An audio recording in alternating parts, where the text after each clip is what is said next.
Good morning, my wonderful Vidyashriyans of grade 7. I hope you all are doing well at home. Great. So, beta, with this video lecture, let's start chapter number 3 of civics, how the state government works. So, beta, before starting this chapter, I need to tell you that we in grade 6 we have discussed the fact that the government works at three levels: local, state and national, and we have also looked few details of the local government. Now we'll move on to the next level of the government, that is state government, in this chapter. So in this chapter we examine the work of the government at the state level. The question that we will put is, how does this take place in a democracy? What is the role of the member of the legislative assembly, that is MLA, and ministers as well?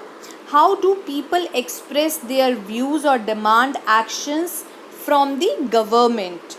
And we also see these questions through different examples. So beta, first of all I want to tell you that who is an MLA. You may be familiar with some official names such as collector, medical officers, etc. But you have heard of an MLA and the Legislative Assembly. Do you know that who is the MLA of your area? Can you identify which party she or he belongs to? So this is your homework and you have to write down in the comment section all the answers. Members of the Legislative Assembly, that is MLA, are elected by the people. They then became member of the Legislative Assembly and also form the government. In this way we can say that the MLA represent the people. ये हमें कैसे represent करता है? क्योंकि हमने ही इसको चुना है. For example, every state in India has a legislative assembly. Each state is divided into different areas or constituencies. For example, look at the map of the state of Himachal Pradesh. Beta, Himachal Pradesh is divided into 68 assembly constituencies.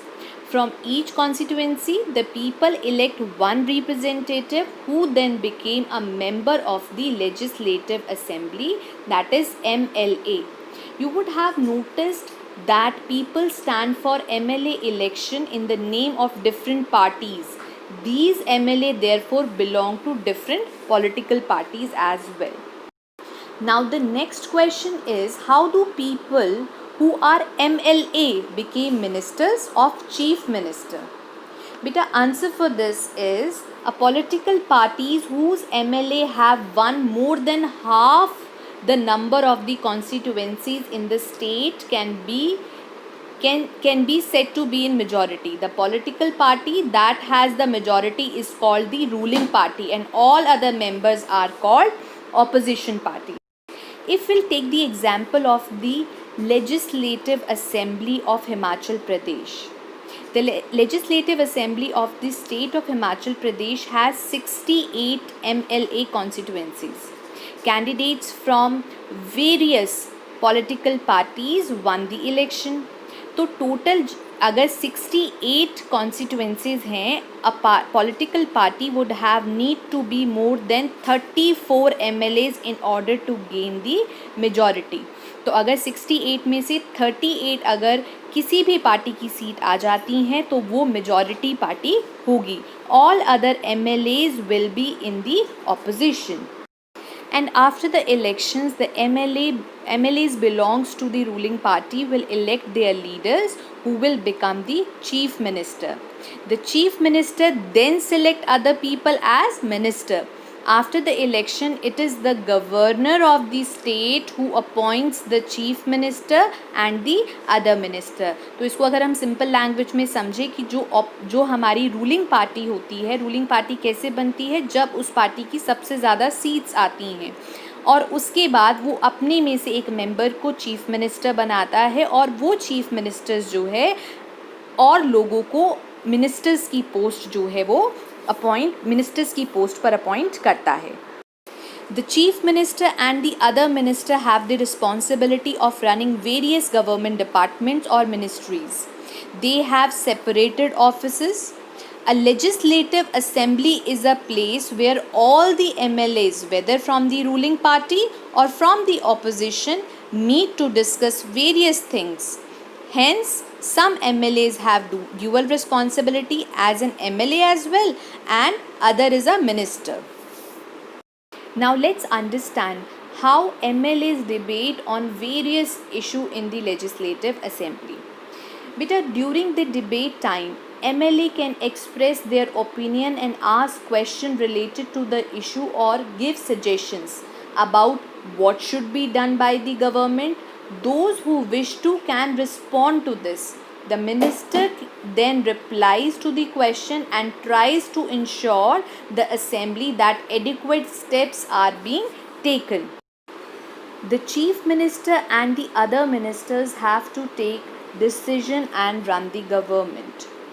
Whatever decisions are being taken have to be approved by the members of the legislative assembly. In a democracy, these members can ask questions, debate an important issue, decide where money should be spent, etc. They have the main authority.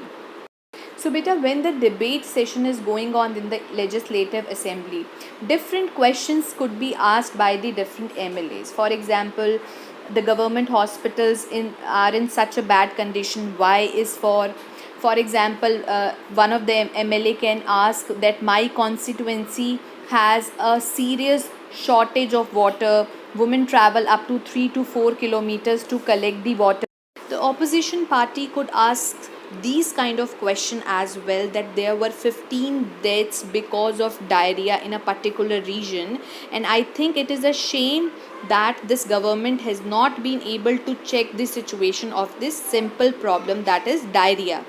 The MLA could say that I would call the attention of the minister in charge of health to take immediate measures to control the situation. So these type of question can be raised in the legislative assembly by the different MLAs.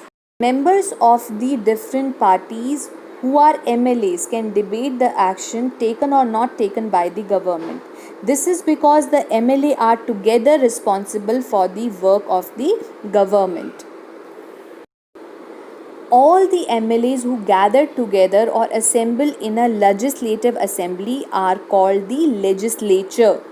They are the ones who authorized and supervise their work. The legislative assembly is not only the place where opinions are expressed about the work of the government and action is demanded. You will find newspaper, TV channel and other organizations regularly talking about the government. In a democracy, there are various ways through which people express their views and also take actions. In a democracy, the people in power, like the chief minister and the ministers, have to take action. They do so through various departments like the public work department, the agriculture department, the health department and the education department and so on.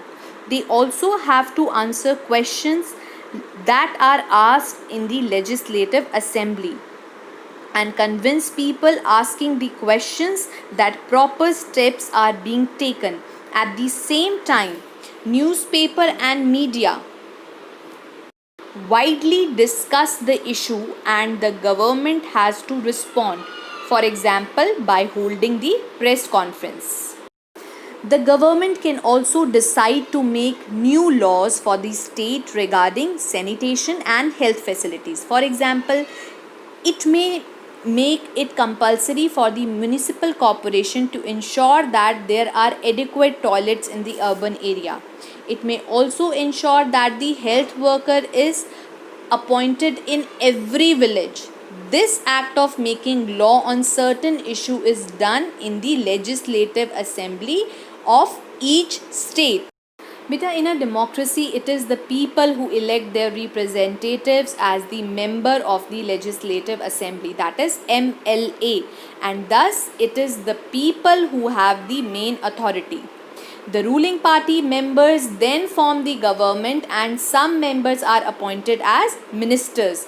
These ministers are in charge of various departments of the government, such as health. Whatever work is done by these department has to be approved by the members of the Legislative Assembly. So I hope through this video lecture you have understood that how the state government works, who is MLA, how it is selected, and how chief ministers and opposition makes a legislative assembly. So listen this video one more time and complete your PDF file. See you in the next lecture. Bye bye.